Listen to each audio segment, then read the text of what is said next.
Howdy. SciTech Daily. That's an elderly article. 25th September 2021. Earth. New estimate makes groundwater, not ice sheets, Earth's largest water reservoir on land.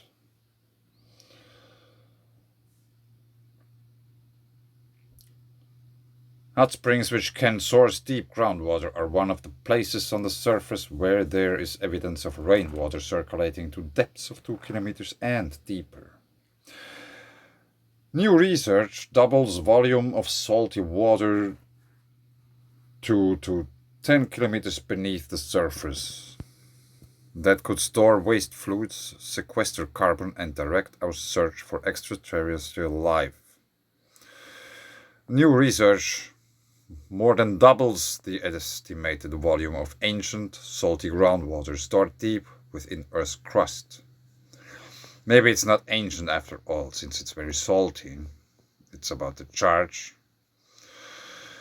Around 24 million cubic kilometers, 5.8 cubic miles of groundwater reside within the top 2 kilometers of Earth's crust. This shallow groundwater is what we use for drinking and irrigation, and it's mostly fresh water. But below that are vast reservoirs of brine, some of it hundreds of millions to more than 1 billion years old, locked away in the rocks. The question was, how much is there? A new study estimates that there are around 20 million cubic kilometers of deep groundwater, or enough to fill around 4,800 Grand Canyons. Combined with previous estimates of shallower groundwater, the research finds underground water is the largest reservoir of water on land, measuring 44 million cubic kilometers and surpassing the volume of Earth's ice sheet. I have fixed stuff too. Right now. This estimate expands our conceptual and practical understanding of the amount of water that Earth holds. And it adds to a whole different dimension to the hydrologic cycle, said Grant Ferguson, a hydrologist at the University of Saskatchewan, who was lead author of the new study in the AGU journal Geophysical Research Letters, which publishes high-impact, short-format reports with immediate implications spanning all Earth and space sciences. Yeah, I think.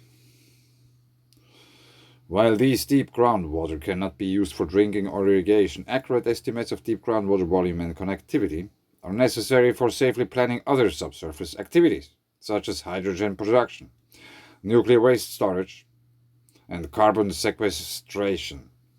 Potential storage sites need to be big enough and sealed off from surface aquifers to avoid contaminating usable shallower groundwater. Yeah, butchered this one.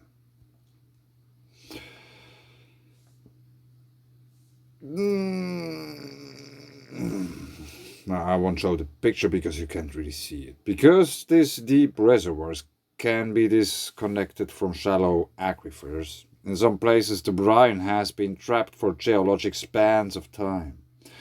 In addition to offering insights into past conditions of Earth's surface, these ancient waters may also support microbial ecosystems still active today.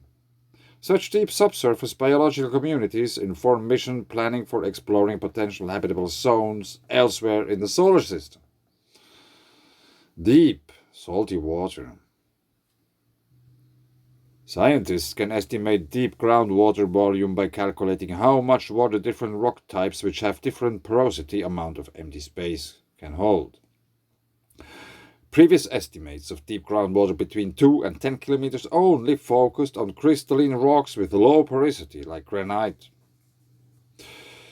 The new study added the volume from buried sedimentary rocks, which are more porous than crystalline rocks, which they estimated is around 8 million cubic kilometers. That's roughly 339 times the volume of Lake Baikal. Because much of this groundwater is so deep and often within rocks, with very low permeabilities, the water can't easily circulate or flow to the surface, largely cutting it off from the planet's hydrological cycle. So, if there is bad weather, there is rain coming down, there is lightning strikes coming down, but they will also rise up.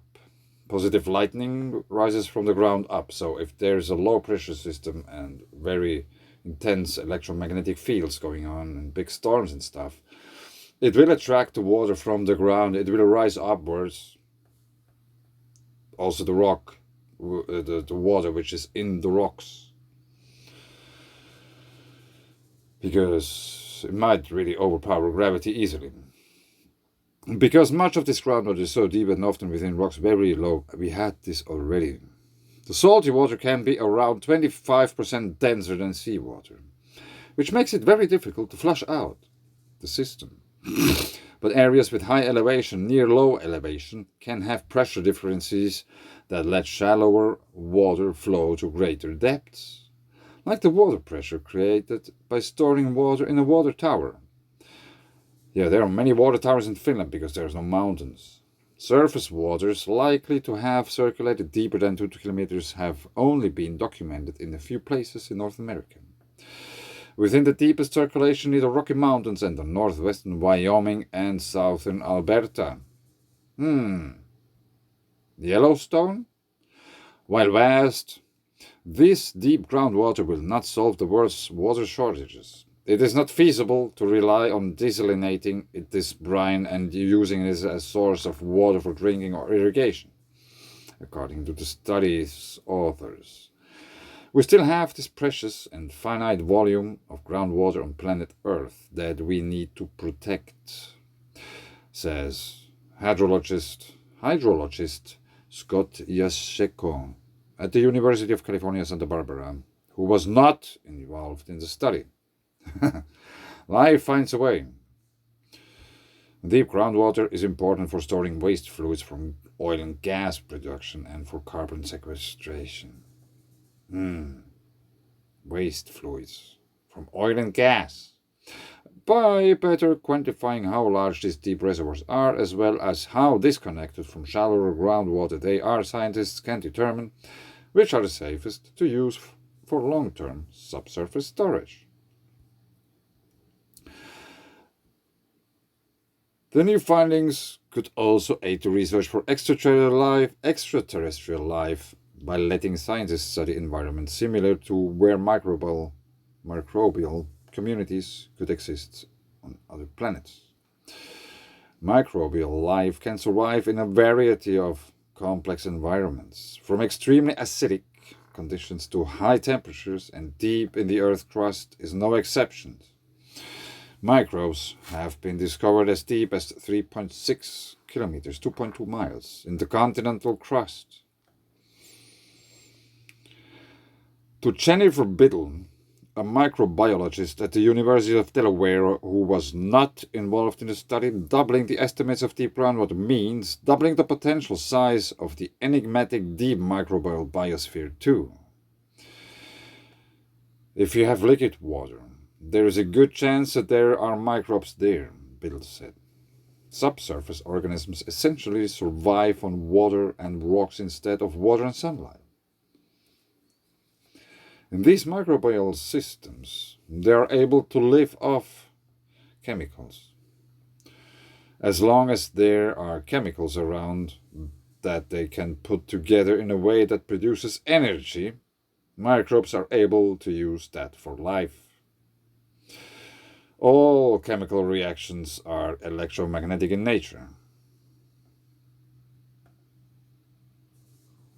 As long as there are chemicals around, they can put together in a way that produces energy. That's very interesting. Interestingly said. I was searching for this article where they tell that there's so much water in Earth's crust nobody could ever imagine. But I don't think it's that one. But anyway. That flexibility means Martian microbes could be hiding in the red planet's own deep crustal groundwater, if it's down there.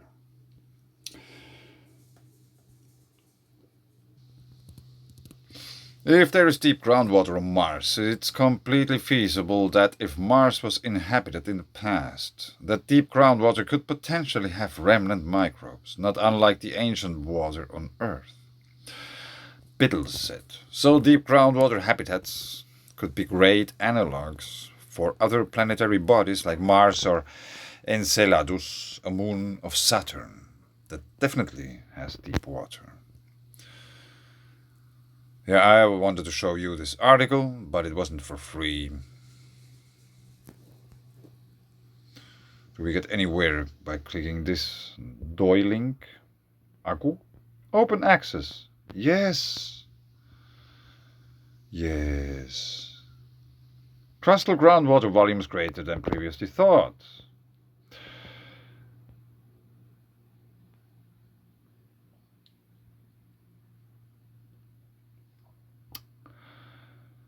These new estimates make groundwater the largest continental reservoir of water ahead of ice sheets, provide a basis to quantify geochemical cycles and constrain the potential for large-scale isolation of waste fluids. So just don't do it, it will rise up, I tell you. But that's really cool, I found just now the free version of that. But I don't make a read through or whatsoever. But yeah, there's so much water in the ground. And if you think about all these layers, what we have around Earth, magnetosphere, and our own atmosphere is made of many, many different kinds of layers. This layering is continuing in Earth itself, and one of those is water.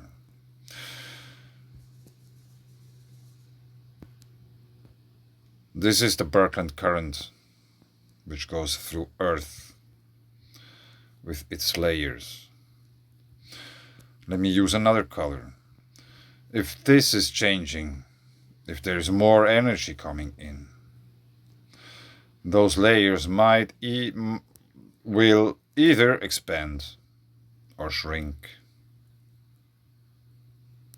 The water, the groundwater, and all those different kinds of layers. The crust, the atmosphere, magnetosphere. They will fluctuate in their size according to the energy input, let's say from the universe, because we are connected to the sun, our sun is connected to our galaxy is connected to the rest of the universe. There are many waves and fluctuations going on all the time.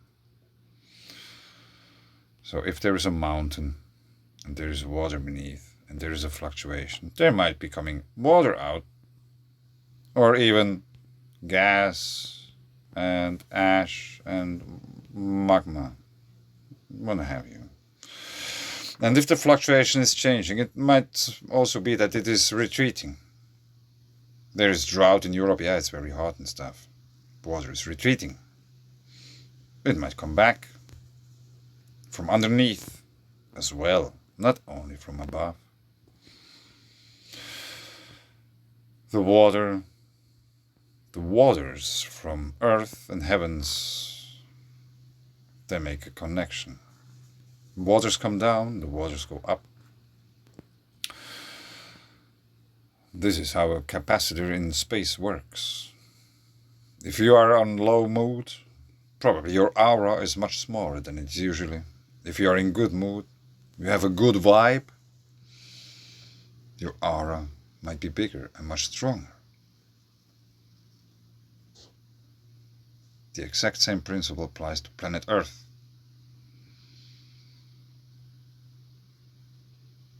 What to do? But thanks. And keep an eye on the sky. There's stuff going on. Actually, before I go, I'll show you a few pictures from today. That's not from today, that's from yesterday. That's straight above my head, as widescreen as I could possibly take a picture in order to get the whole. Obviously, it's quite big.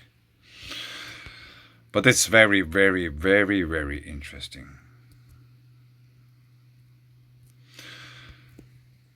Me maybe stuck with this one. I make one little adjustment to the picture. Let's start out with the contrast as usual. Contrast up. And then we choose exposure. Maybe not. Maybe go a little bit down, and then we'll use the lightness, brightness, the light. Maybe we have to put this up and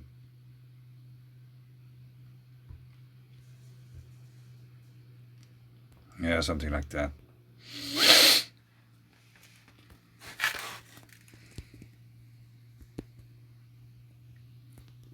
That's already, I have seen there. You see these perpendicular structures like as you would expect from plasma, and they are all over the place. They are here, and wherever you look we have the energy streams and the plasma. And this might be this kind of double helix structure already. I'm not sure. Might be not.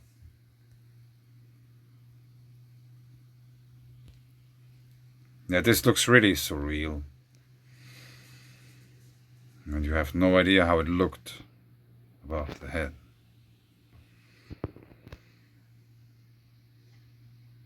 That's straight up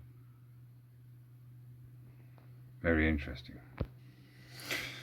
And I am documenting this line. There is a line going on. There is something. I have to figure out what. This is how it looks later, or looked. That's from yesterday still. There's an angel, check it out.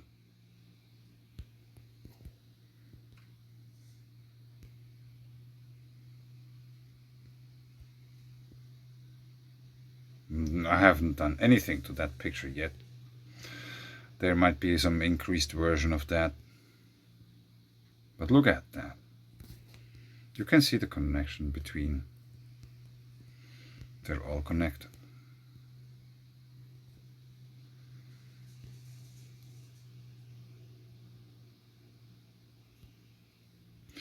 Yeah, that was yesterday. Convergence zone clouds.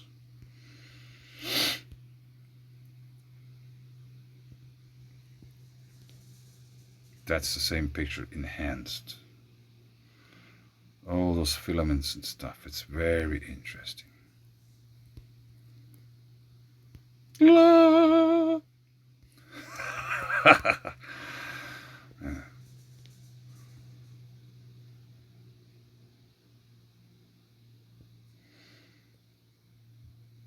Convergence zone clouds.